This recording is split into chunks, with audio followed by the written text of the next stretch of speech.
God wants his children to prosper. And this is the will of God, that God's people should prosper. Content, being content is godliness. But again, going after money is not godliness. Finance above God, and seeking after the money, running after the money, being greedy for money. That's another word. Or Kiruba is not prosperity. Prosperity is rejoicing in the goodness of the Lord. ஆண்டவருடைய நன்மைகளிலே நாம் சந்தோஷமாகவும் சமாதானத்தோடு வாழுகிறது தான் கர்த்தரை தேடுகிறவர்களுக்கு ஒரு நன்மையும் குறைபடாது. சங்கீதம் 122:7 பார்க்கும், உன் அலங்கத்துக்குள் சமாதானமும் உன் அரண்மனைக்குள் சுகமும் இருப்பதாக. சுகம் என்று சொல்லும்போது ப்ராஸ்பரிட்டி.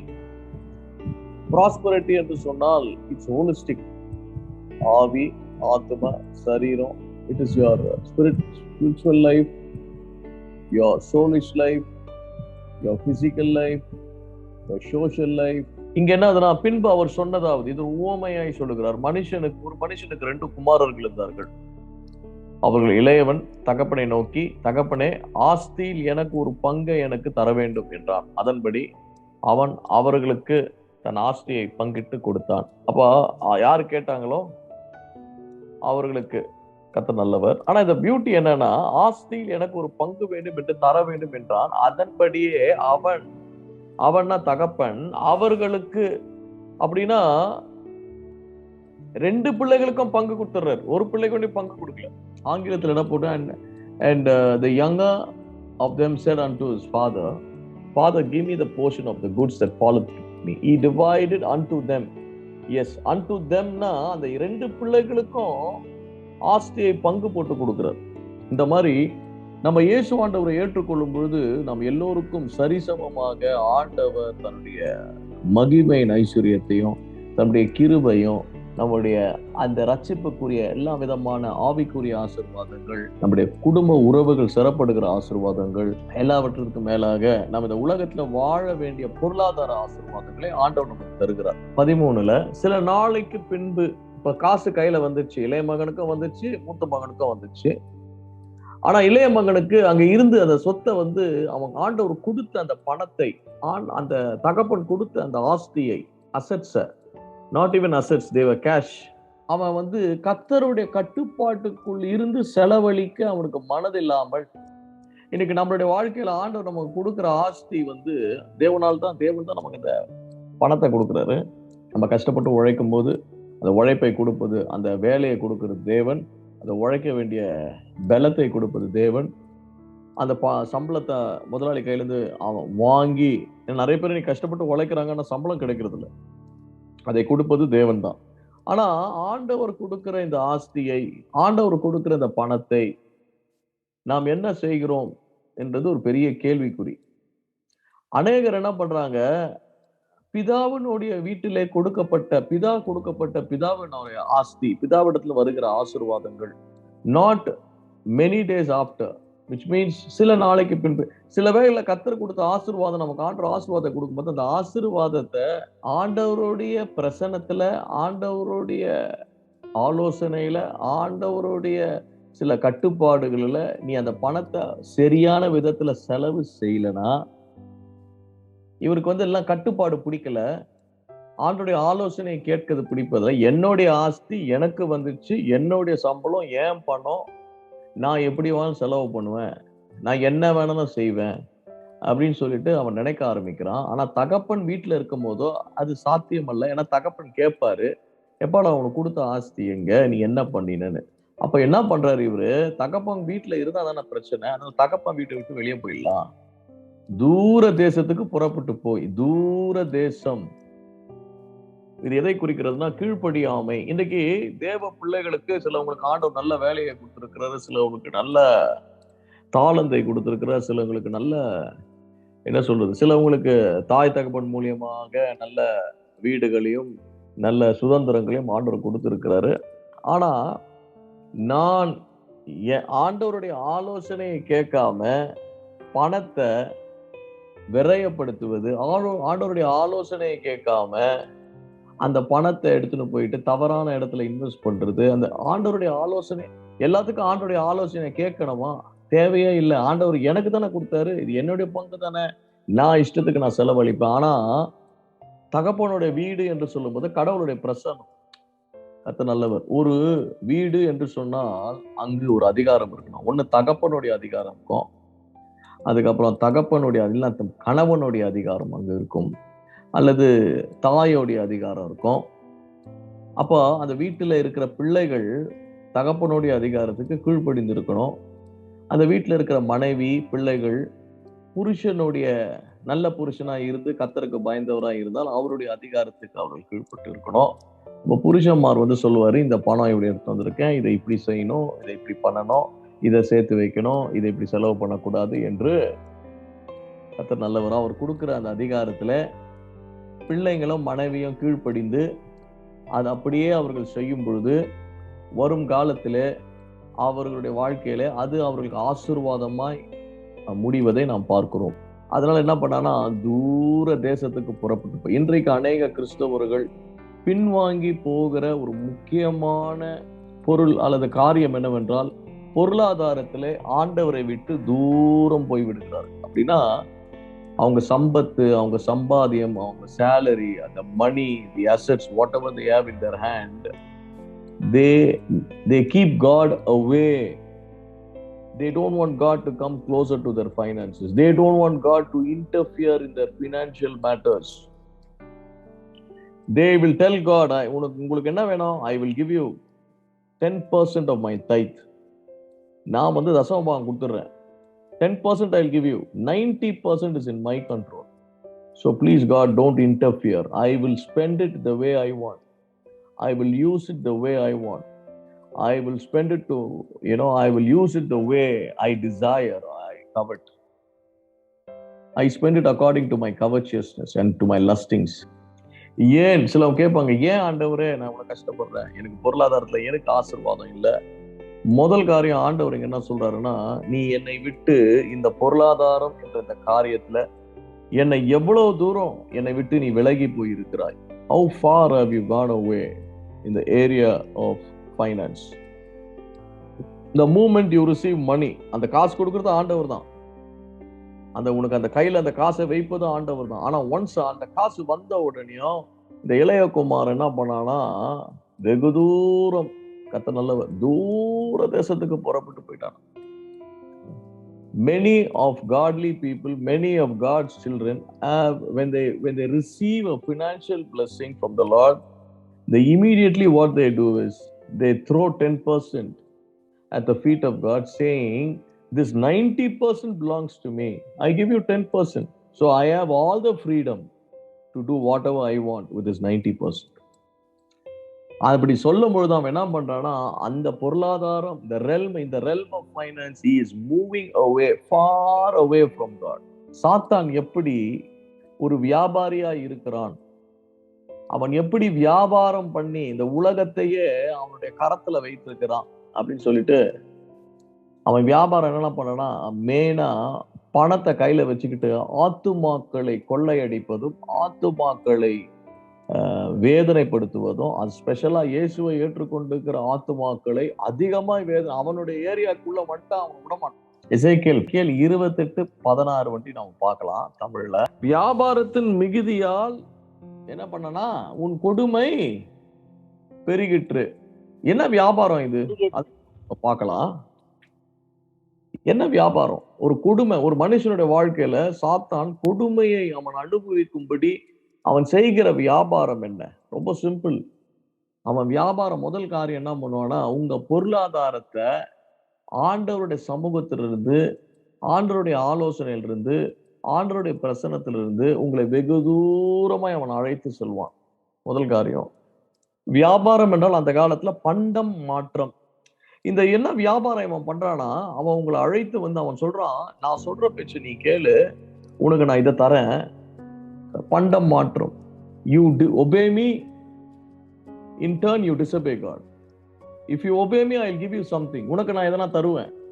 இயேசு ஆண்டவர் அப்படியா உலகத்தின் ராஜ்யத்தையும் ஐஸ்வர்யத்தையும் அதன் மகிமையை காண்பித்து அவன் சொல்லுகிறான், என்னை பணிந்து கொள்ளுங்க, நான் இதெல்லாம் உங்களுக்கு தரேன், எனக்கு இவைகள் கொடுக்கப்பட்டது. இன்றைக்கு நிறைய விசுவாசிகளுடைய வாழ்க்கையில பிசாசானவன் ஆசைகளை தூண்டி சுய இச்சையில விழுந்து கர்த்தருடைய பிரசன்னத்திலிருந்து வருகிற ஒரு ஒழுக்கம். பிதா வீட்டுல எப்பவுமே ஒழுக்கம் இருக்கும். ஒழுங்கா இருப்ப கற்றுக் கொடுப்பாரு, சிட்சிப்பாரு. ஒழுங்கா இருக்கணும், கீழ்ப்படியணும், யாருக்கு தரணும் யாருக்கு தரக்கூடாதுன்னு ஆண்டவருக்கு நல்லா தெரியும். வெளியே பார்க்கறதுக்கு பாவமா இருக்கும், ஆனா ஆண்டவர் சொல்லுவார் இல்ல கொடுக்காதேன்னு. Just obey God. சிலவனுக்கு ஆண்டவர் கொடுக்க சொல்லுவார். ஆண்டவர் உனக்கு என்ன சொல்லுகிறாரோ உன் பொருளாதாரத்தை சில இடங்களில் ஆண்டவர் சொல்லுவார் சேர்த்து வைன்னு. சேர்த்து வைக்கணும். ஒரு தகப்பனாக, ஒரு தாயாக, ஒரு புருஷனாக உன்னுடைய சம்பாத்தியத்தை, உன்னுடைய சேலரியை, உன்னுடைய வருமானத்தை, உன் பிசினஸ் ஒரு லாபத்தை ஆண்டவருக்கு என்னதான் நீ தசமபாகம் கொடுத்தாலும், ஒரு சிலர் கொடுக்கறதே இல்லை ஆண்டவருக்கு, அது வேற. அவங்க கண்டிப்பா it's going to be difficult. ஏன்னா எதுக்காக தசமபாகம் கொடுக்குறேன்னா, God you take care of this 90%. You become an owner, you become the Lord. இந்த வியாபாரம் என்றால் பிசாசானவன் இந்த வியாபாரத்தை பண்ணி தான் என்ன பண்ணானா, வசனம் சொல்லு, அக்கிரமத்தை பெருக பண்ணுகிறான், கொடுமையை பெருக பண்ணுகிறான், வேதனையை பெருக பண்ணுகிறான். இந்த வியாபாரம் எங்க நடக்குது? இருதயத்துல நடக்குது. இருதயத்துல வந்து சொல்லுவான் லூக்கா 15:13 இளைய மகன் எல்லாவற்றையும் சேர்த்து கொண்டு தூரத்துக்கு புறப்பட்டு போய். ஏன் தூரம் போறாருன்னா, தகப்பன் கண்ணிலே படக்கூடாது. Many times in our life we walk away from God, especially when it comes to using of our finances. We walk away from the wisdom of God. We walk away, far away from the wisdom of God, far away from the counsel of God, far away from the presence of God. அங்கே துன்மார்க்கமாய் ஜீவனம் பண்ணி தன் ஆஸ்தியை அழித்து போட்டான். இந்த transfer ஆண்டவரும் பண்ணல. பிதாவானவரே நீ போடா அப்படின்னு சொல்லி ஆண்டவர் அவனை தொத்தி விடல. The transfer is done by the person himself.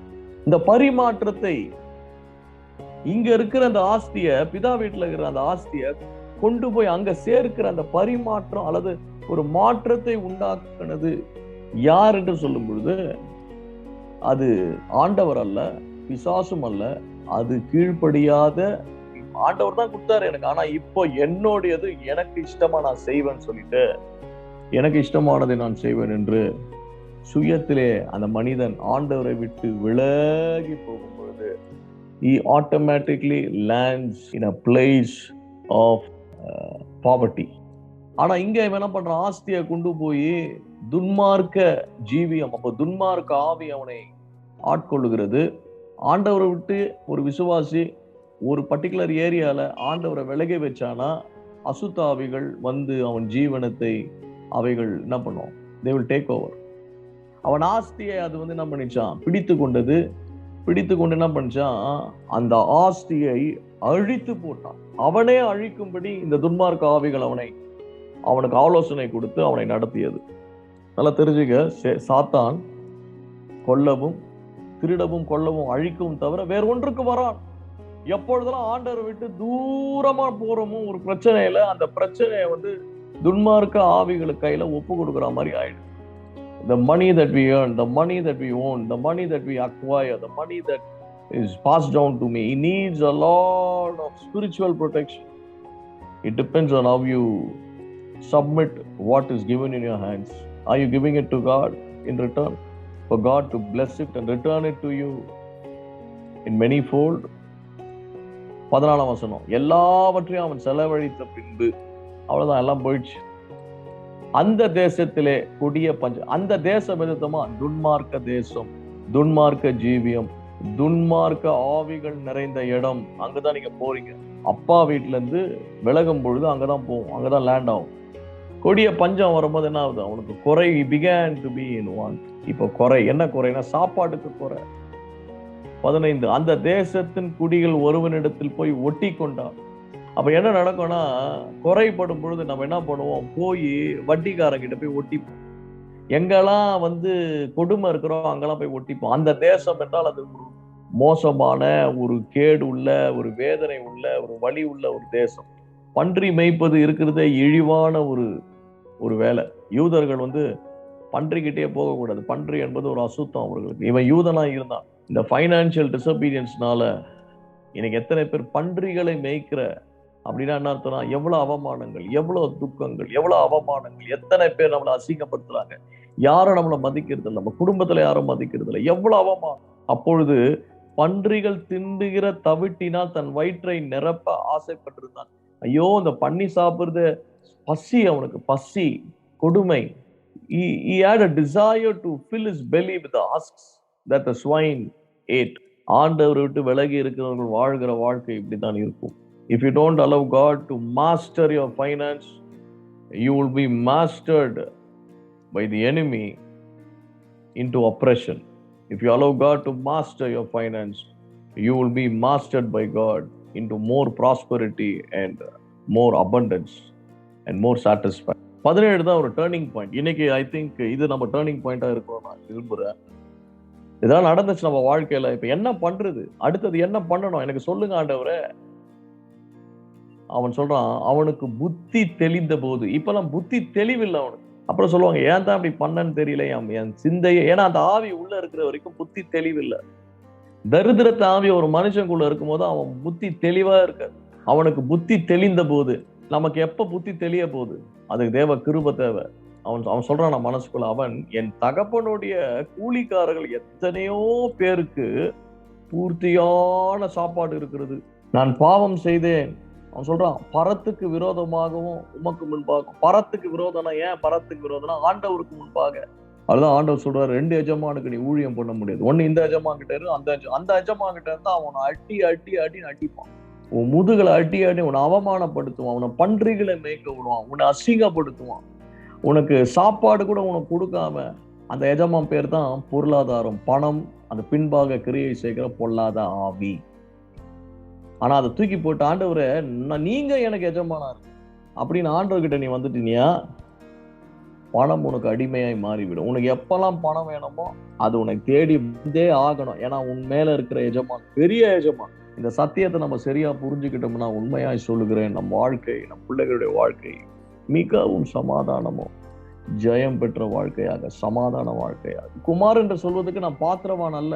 நான் I am not worthy to be called as your son. உம்முடைய கூலிக்கால் உருவாக என்னை வைத்துக் கொள்ளும் என்று அவர் சொல்லி எழுந்து புறப்பட்டு தகப்பன் இடத்துல வந்து அவன் தூரத்தில் வரும்போதே ஃபர்ஸ்ட் புத்தி தெரியணும், நம்ம செய்த தப்புன்னு நினைக்கணும், எழுந்திருக்கணும், மனம் திரும்பணும், அதுக்கப்புறம் ஆண்டவர் கிட்ட வரணும். இன்னைக்கு வரப்போறீங்க, அவன் மன்னிப்பு கேட்டனையும் அப்பொழுது தகப்பன் தன் ஊழியக்காரனை 22 நீங்கள் உயர்ந்த வஸ்திரத்தை கொண்டு வந்து, முதல் the first thing God does is he removes poverty and he dresses you with his prosperity.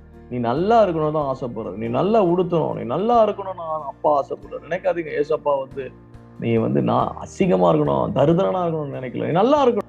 கொழுத்த கன்றை கொண்டு வந்து அடியுங்கள், நான் புசித்து சந்தோஷமா இருப்போம் சொன்னாரு. என் பையன் பசியில வந்திருக்கான், அவனுக்கு நல்லா கொழுத்த கன்று ஒரு பிரியாணி போடுங்க, நல்லா சந்தோஷமா என்ன பண்ணலாம், ஒரே பாட்டு சத்தம், ஒரே இது, எல்லாம் சந்தோஷமா இருப்பான். See, God desires his servants to be prosperous. தன் ஊழியக்காரன் சுகத்தில் விருப்பப்படுகிற தேவன். இஸ்ரவேலின் சுகமாய் வாழ்வதே தேவனுடைய விருப்பம். ஆண்டவர் தீமை அவர் சொல்றாரு, தீமைக்கு நான் மனஸ்தாபப்படுவேனோ, யோவேல் 2ஆம் அதிகாரம் சொல்றாரு, தீமைக்கு நான் மனஸ்தாபப்படுகிற தேவனா இருக்கிறேன். தீமைக்கு அவர் மனஸ்தாபப்படுவாராம். நமக்குள்ள தீமை வந்தா நம்ம தீமையை தேண்டி ஓடும்போது அவர் வேதனைப்படுவாராம் ஆண்டவர். அப்பேற்பட்ட ஒரு நல்ல ஆண்டவரை நாம் சேவிக்கிறோம். இன்றைக்கு நாம் மனம் திரும்பி ஆண்டவரிடத்துல வருவோமா? கர்த்தர் நல்ல ஒப்பு கொடுக்கலாமா? ஒரு பெரிய பொருளாதார விடுதலையை கர்த்தர் உங்கள் வாழ்க்கையில கொடுப்பார். விசுவாசிக்கிறேன். அவரிடத்துல வாங்க. You will have the richest clothes, you will have the best rings, and you will have the best slippers or sandals to wear. கர்த்தர் நல்லவர். And the best food will be served on the table. உன் சத்துருக்கு முன்பாக ஒரு பந்தியை ஆயத்தப்படுத்தி, உன் தலையை எண்ணெயினால் அபிஷேகம் பண்ணி, உன் பாத்திரம் நிரம்பி வழியும்படி. இது ஸ்பிரிச்சுவல் மாத்திரம் இல்ல, ஸ்பிரிச்சுவலியும் it's applicable. It is also applicable even in the materialistic. Where God is not only a God who blesses you spiritually, He also blesses you financially, physically. Amen.